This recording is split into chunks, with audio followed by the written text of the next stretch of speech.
Hello and welcome to this episode about topology optimization of a eye support beam.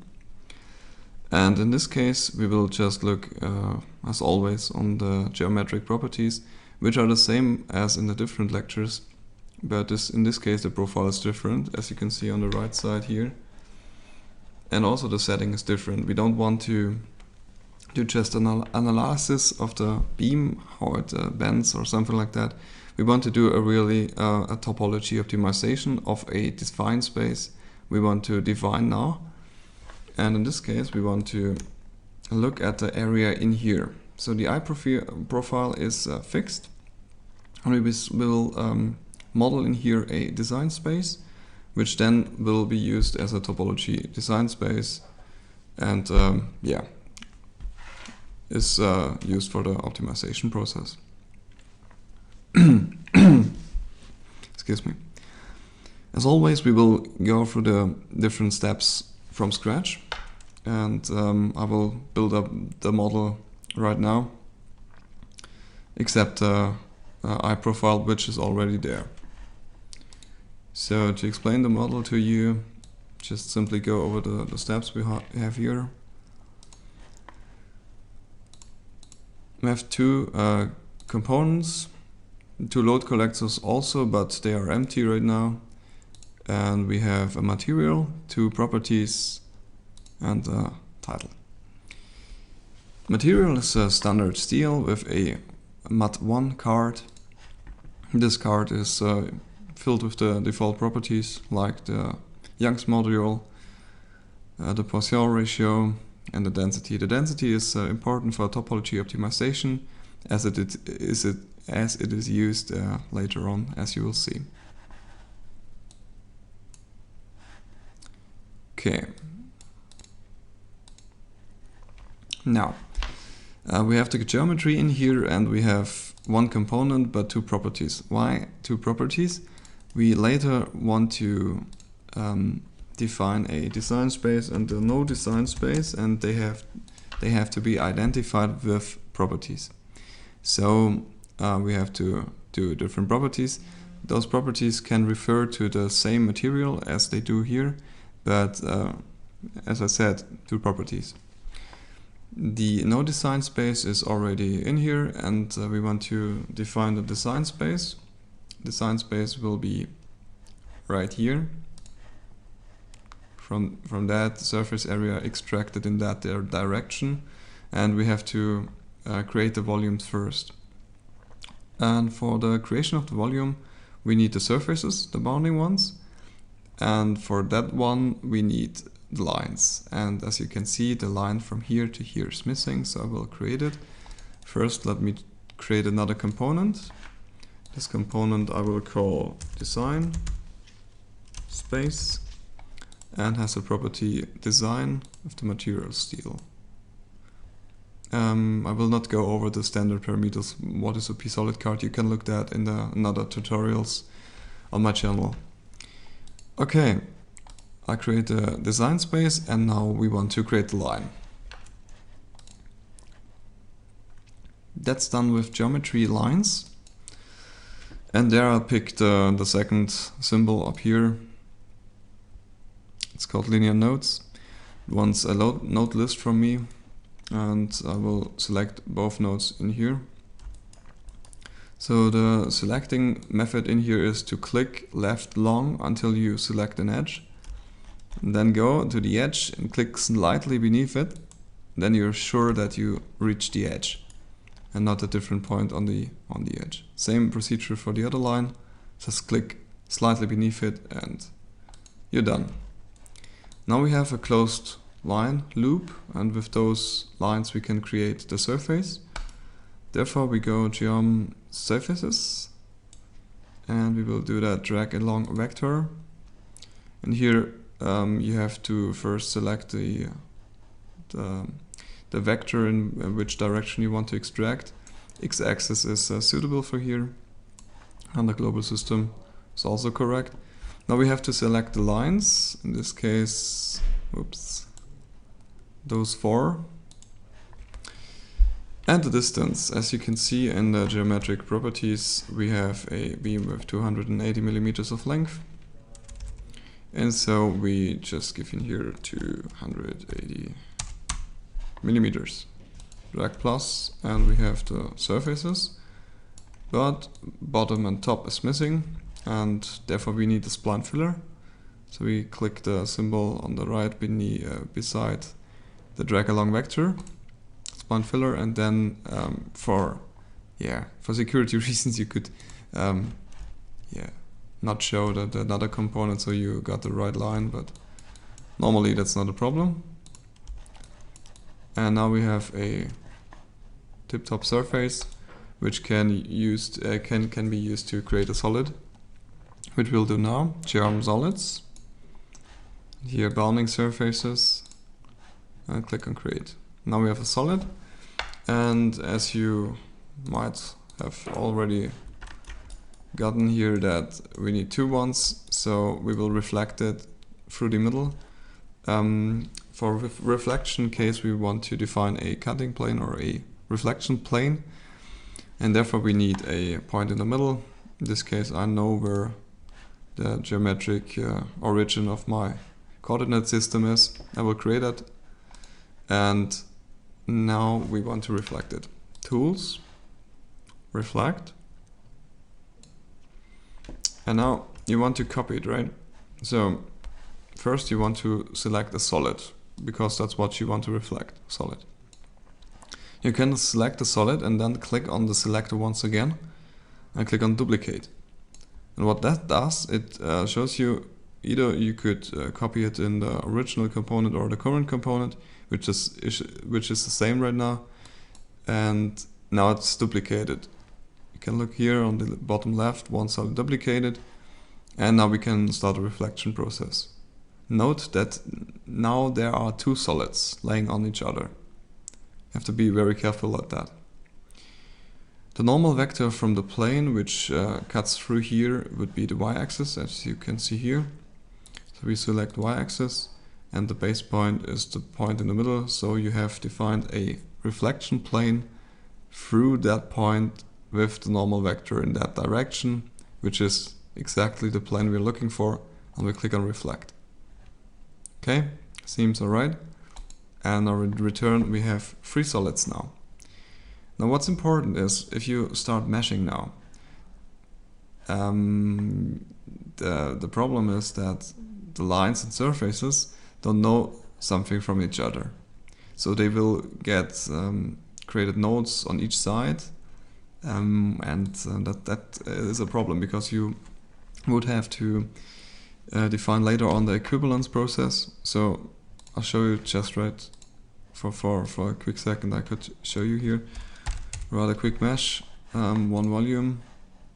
I could mesh it here with 10 millimeters and that one with 5 millimeters, and what I would get is nodes which are not connected.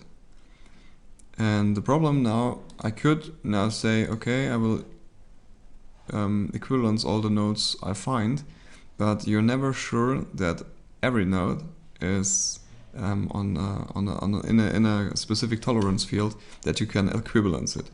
Tools, faces would be the equivalence process, and now you could select the components and click on preview equivalence, and now you see those little yellow dots and the message here 232 nodes were found. So these nodes are thought to be the same nodes, but I want a meshing generator to be able to know that the surfaces are connected to each other. So I will just delete the elements.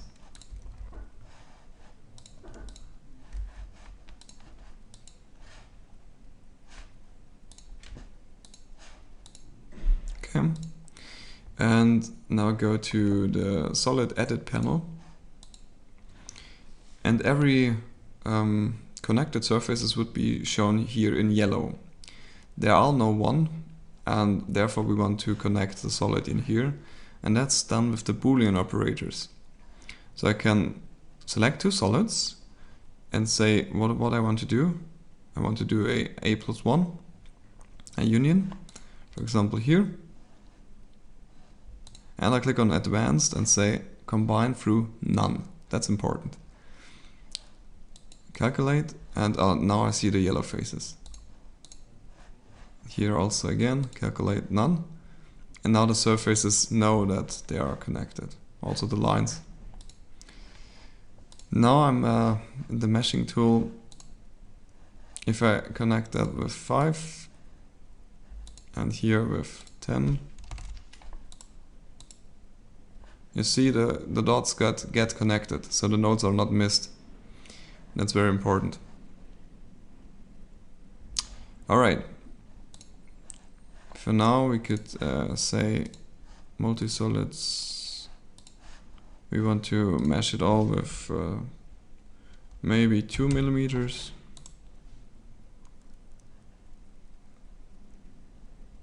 Yeah, that seems to be legit.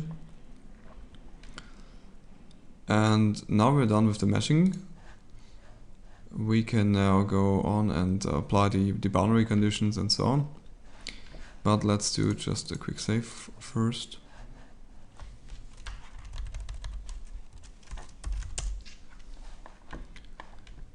Okay. Now, boundary conditions. As always, we are here. We have to define the boundary conditions first with the nodes that we know where to model it. 140 millimeters. Seems that we have to define a node at x is equal to 70 millimeters and x is equal to 210 millimeters. So as we have seen that further in an earlier stage, the origin of the coordinate system is here. So if the height is 50 millimeters, you would go with 30 millimeters in this minus z direction to be below it. That's just for the reason that I know where to model my constraints. So as we said, 70 and minus 30 should give me the left one, and 210 should give me the right one, and 0 would give me the upper one for the for the force. There I need 13 plus z. Oh, no, that was a mistake. 140. I need to be in the middle. Okay. Now you can see here, seems to be correct. And we can now model the constraints. In here the force is selected first as the current load collector, and therefore we create a force.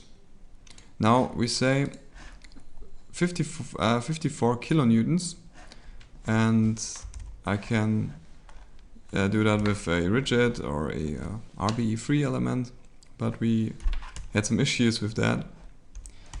Another thing we could do is just to calculate the number of nodes and divide the force by the number of nodes and give every node the same force in the minus direction. That would also be possible.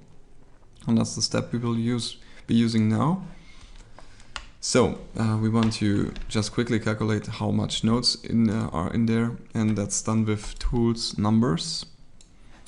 They can just quickly select the nodes I'm interested in and say on, off, no.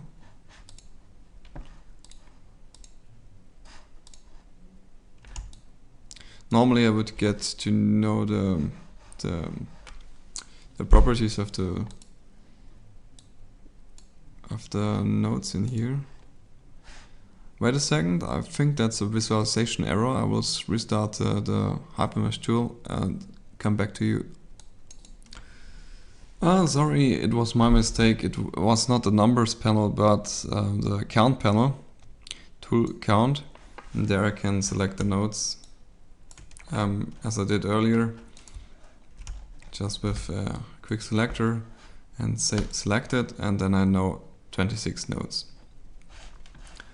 So if I do a quick calculation, I have 54,000 newtons divided by 26 nodes equals 2077, I would say. And I can now create a force, analyze this force, select the nodes, and say minus 2077. Now the axis is wrong in here. It's not the y-axis, it's the z-axis.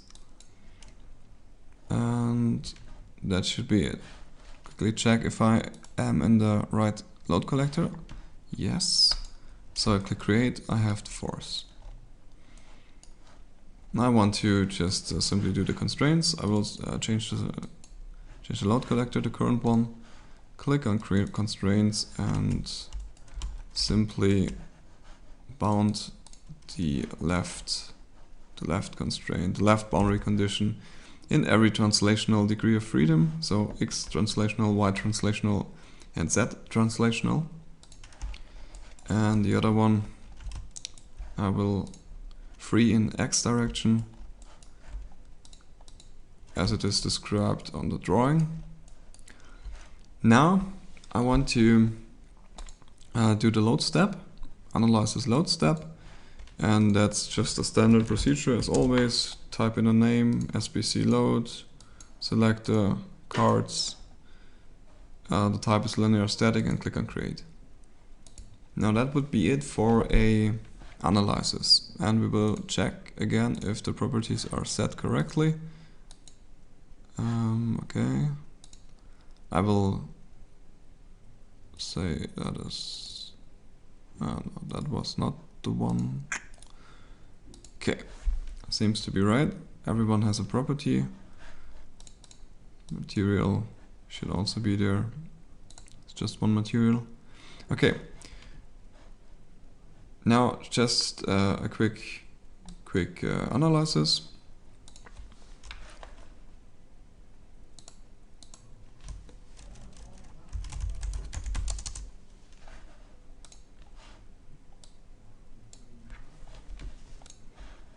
So after maybe two minutes the analysis is done. Let's just quickly check the results.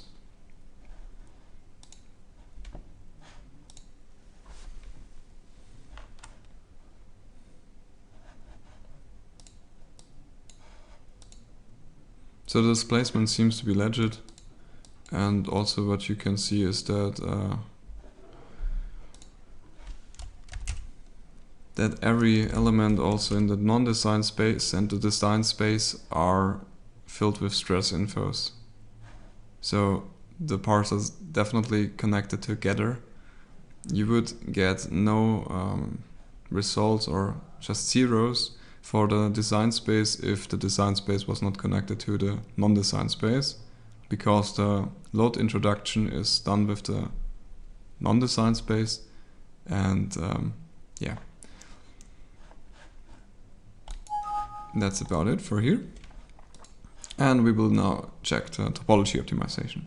Everything you want to do with the topology optimization is in here, analysis optimization. You get to a panel, and let me just quickly point out which panels we will be using for the topology optimization. For this case, we have the topology card in here. That's the first one we want to use.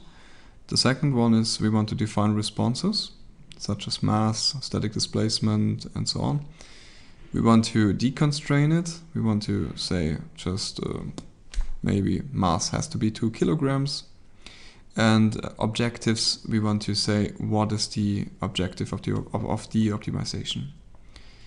There are a whole other different parameters we use at a later stage, maybe opti-control or a equation later on. But for now, the topology optimization is enough. So first, let's see what's in the topology card. You have a lot of radio buttons, and they do different things. For example, you want to first create a topology optimization card, and here comes the property. The property which is affected by the topology optimization has to be selected in here. So I will just give it a name like topo. The type is p-solid, and that depends if you're doing a 2-dimensional or 3-dimensional or 1-dimensional optimization. You have to select a suitable card. In this case, p-solid, and property I will select the design space, right? As you can see by prop, that's the blue one. here we want the solver to say, there I need material and there I don't.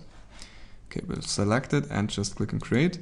You can see on the model tree that there is a design variable named topo, and you could card edit it and see the property ID which refers to the property it can use, in this case the design property. Alright. The next thing we want to check is the responses. If we don't want to apply any other constraints to the topology card. Now, let's just write quickly through them. Topology optimization, card parameters, there you can do a lot of things. For example, minimum and maximum member size. The topology optimization will always get you some structures, and those structures can be defined in here to have a minimum member size, for example, to have a minimum diameter or a maximum, or both. And so you can just steer the optimization process in how discrete, how fine it will be.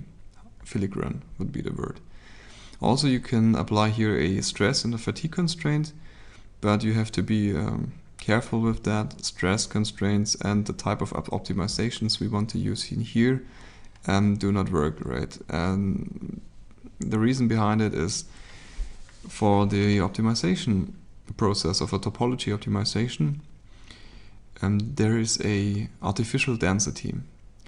And if I have somewhere in my model a huge amount of stress, the solver says, okay, I have the density 0 in here, so I have no stress in here. And the problem is solved for the solver. But it is not in reality. And I know there's much more detail in there, but believe me right now that for our optimization with volume frac and compliance maximization, compliance minimization, it is not recommended to do a stress constraint. Then draw. Draw is the option to decide whether the solver can extract material from one or two directions. So it's like you have a milling process and you would define, I can mill from one side and from the other, but not from internal to outside. That's the draw direction, and it's quite helpful because at the end you want to manufacture it, and then you want also maybe an extrusion profile for manufacturing reasons, and also there is options for pattern grouping and pattern repetition. Pattern grouping is just symmetry conditions, either plane or cyclic symmetry, and pattern repetition means that if you have several equal design spaces, you can say, I want a design perfectly suited for the load case, but I want to be every design space to be the same like the other one for manufacturing reasons. I will not go through all of them, but right now it is it would be maybe draw direction would be suitable, or maybe also extrusion constraint. We have to check that. Maybe let's do first the draw direction. Draw direction would be a split, and split would be in here. Now I have no middle node, that's a bit uncomfortable. So maybe I do just extrusion constraint which does the same right now. Extrusion constraint, I want to later extrude my profile in that direction, and that prevents the solver from taking the material out of the internal and let the outside stand. That's the whole thing. So we'll just do a node list, maybe the ones in here, and click on update. So the design variable has been updated, and we want to remember here we have the extrusion constraint. So I will save that model as extrusion. Okay, now we are done with the topology optimization card. Now we are here responses deconstrained in the objective. I present a very particular way of optimizing, which is used quite a lot with Optistruct, and that is the volume frag method, or the minimize compliance by a certain volume frag. Now, what is volume frag? You have a volume right now with the model right now in here, and this is the standard volume. Volume frag means it is the fraction regarding this basic volume on how much volume the optimization design has to be. So if I say 0.1 for volume frag, that means 10% from the actual, right now, from the whole material is used for the optimization. 10% of the volume. Okay, I will just create here volume frag. It is named, you could say VF, and here you have the volume frag. Total is correct, no region ID in this case, and click on create. Now you can see here a optimization response, volume frag, and we do another one named the compliance. Compliance is the opposite of the stiffness. Compliance in here. Click on create. Okay, now we have two responses, and we want to select the compliance as objective, because our goal is to maximize the stiffness. So we want to minimize the compliance. So we go in here, objective, and say minimize, and the response compliance with the load step ls1, and click on create.